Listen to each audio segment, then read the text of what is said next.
se van de mal en peor y se hace necesario una palabra para estos tiempos. Escuche esta prédica de la mano del predicador y maestro Jonathan. Le da 7 leyes para las naciones, lo cual conocemos como las leyes de Noé o noádicas. Entre esas leyes están crear sistema de justicia, honrar sobre todo a Dios sobre todas las cosas, no comer ahogado, no asesinar, etc. Vemos un extracto de estas 7 leyes en el Concilio de Jerusalén, capítulo 14 y 15 de Hechos, y cuando los que eran gentiles que estaban aceptando al Mesías de Israel estaban creciendo, la congregación, había un dilema entre los judaizantes y los gentiles. ¿Qué vamos a hacer con los gentiles que están abrazando la fe del Mesías? Había un problema porque entonces los judaizantes querían que ellos hicieran los ritos de Moisés, pero Pablo decía que no es necesario. ¿Por qué? Porque eso era sombra y Cristo es la esencia. Al final escogieron 4 de las 7 leyes de Noé, que eran no comer ahogado, no la idolatría, que es lo mismo que decir amarás a Dios sobre todas las cosas, etc. Usted puede leerla ahí en Hechos capítulo 14 y 15. ¿Qué pasa? La humanidad siguió creciendo, mis hermanos, siguió creciendo, pero también la humanidad siguió corrompiéndose. Como la humanidad no obedeció las 7 leyes de Moisés, entonces en las 7 leyes de Noé, entonces Dios escoge a un pueblo, y este pueblo lo escoge desde Abraham. Abraham era un idólatra, o por lo menos así lo registra la Biblia, o quizás él no lo era, pero su padre sí vendía y hacía ídolos. Dios llama a Abraham desde Ur de los Caldeos. Lo llama en el capítulo 12, se le presenta como el Dios todosuficiente, el Dios todopoderoso. De Abraham viene Isaac, de Isaac viene Jacob, de Jacob vienen las 12 tribus, de esas 12 tribus viene Judá.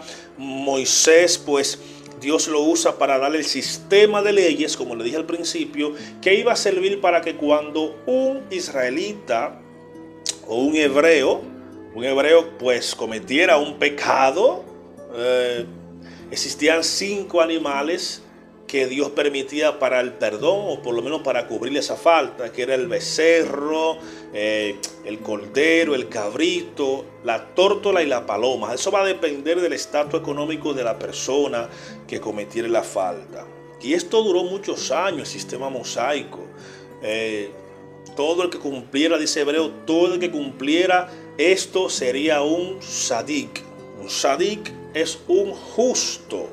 Una persona justa era una persona que cumplía hasta donde podía con los requerimientos de la ley. Recordemos que Pablo dice que la ley era como un espejo. ¿Qué pasa? La ley en sí misma lo que hacía era reflejar el pecado de las personas, no quitarlo. O sea, la ley te decía: no matarás, no robarás, no cometerás adulterio, no vas a desear la mujer de tu prójimo, honrarás a Dios sobre todas las cosas, santificarás la fiesta, honrar al Padre. O sea, la ley en sí, los 10 mandamientos son el corazón de la ley, pero en sí la ley tiene 613 mandamientos, la mayoría positivo, la mayoría negativo.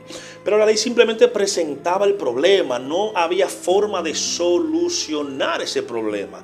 Esos sacrificios lo que hacían era cubrir el pecado hasta que Dios envíe un Goel, un sacrificio perfecto, una persona que sería capaz no solamente de cumplir a cabalidad la ley y los requerimientos de la ley, sino que también daría la correcta interpretación. Pero no solamente eso, sino que con su vida, su muerte y resurrección, no solamente nos iba a mostrar que éramos pecadores, sino que nos daría el camino correcto para caminar de tal manera que Dios se sienta agradable de nosotros, y nos daría la fuerza para combatir el pecado que no lo hacía la ley. Esa fuerza venía del Espíritu Santo que fue prometido a Israel en Joel capítulo 2, versículo 26 al 28. Dios le prometió que llegaría una temporada gloriosa donde el Espíritu de Dios no solamente se iba a derramar sobre ciertas personas como pasaba en el Antiguo Testamento, que era derramado sobre reyes, profetas, sacerdotes y personas especiales y exclusivas. No. Vendría una época donde el Espíritu Santo iba a ser derramado sobre toda carne. Esa época llegó en el día de Pentecostés. De hecho, Pedro toma como referencia, esto fue lo predicho por el profeta Joel, que Dios derramaría sobre toda carne su Espíritu. ¿Qué es el Espíritu Santo? El Espíritu Santo no es más que un desprendimiento de la misma esencia de Dios. El Espíritu Santo es una chispa divina, no es un poder simplemente, es la misma esencia de Dios viviendo en la persona. Cuando Jesús aparece, me parece que en Lucas o en Mateo, no recuerdo el evangelio, pero está escrito, aparece, dice: el Espíritu de Dios está sobre mí, y da 6 cosas que iba a hacer Jesús con la unción del Espíritu de Dios. Repito, la ley que es santa, justa, buena.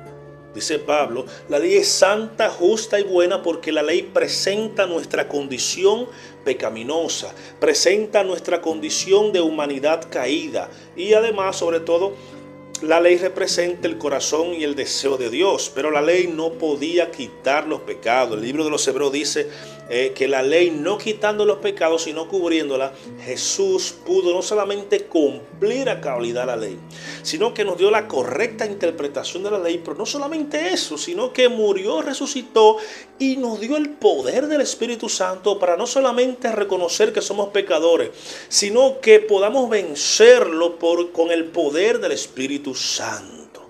Por eso el mismo Jesús, y hago un paréntesis, el mismo Jesús fue llevado al desierto por el Espíritu.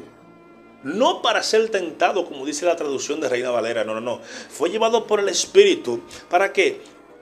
Mira, los 40 días, o el número 40 representa 3 cosas en la cultura hebrea: preparación, renovación y nuevas fuerzas. Jesús fue llevado por el Espíritu Santo para ser preparado en el desierto. Iban a ser una nueva temporada y una renovación donde Jesús empezaría su ministerio, como dice el mismo libro de Lucas y Mateo, que Jesús bajó en el poder del Espíritu Santo para poder vencer las tentaciones. Eso es lo que hace Jesús, nos imparte el Espíritu Santo para que podamos vencer la tentación, no solamente para que veamos el pecado como la ley y un espejo, sino que para que podamos vencerlo. Gloria sea a Jesús. Ahora bien, el tema en cuestión es cómo iban a ser salvos los gentiles. Ya yo le di una pauta en Romanos capítulo 2, versículo 14, y lo voy a repetir. Porque todo lo que sin la ley pecaron, sin la ley van a ser juzgados. O sea, las naciones que no tenían ley escrita, ni Moisés, serán juzgadas conforme a su corazón, su razonamiento y su conciencia. Pero ¿cuándo va a hacer ese juicio?